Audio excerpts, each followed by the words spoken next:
মোহাম্মদ সালেম। প্রশ্ন করুন এখানে যারা বামপন্থী আছেন, প্রশ্ন করুন বিমান বাবুকে, প্রশ্ন করুন সূর্যকান্ত মিশ্রকে, প্রশ্ন করুন মদন ঘোষকে, কোন রাজনীতি পশ্চিমবঙ্গের মাটিতে তারা 34 বছর উপহার দিয়েছেন। আমরা শুধু আপনাদের সামনে দাঁড়িয়ে বলতে চাই, ভারী শিল্প ছাড়া পশ্চিমবঙ্গের কোথাও কোনো ভবিষ্যৎ নেই। Today's religion is democracy and today's politics is development, এই মন্ত্র নিয়ে দেশের প্রধানমন্ত্রী কাজ করে চলেছেন।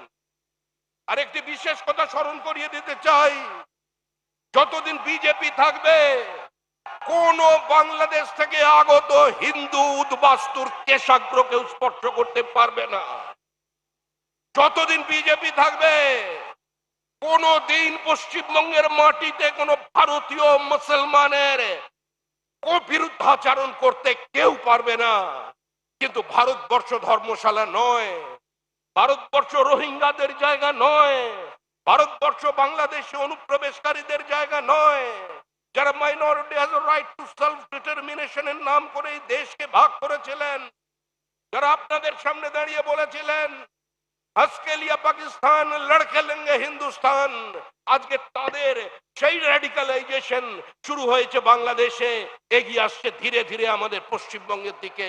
আজকে এর বিরুদ্ধে আমাদের লড়াই। আপনারা সংঘবদ্ধ থাকুন।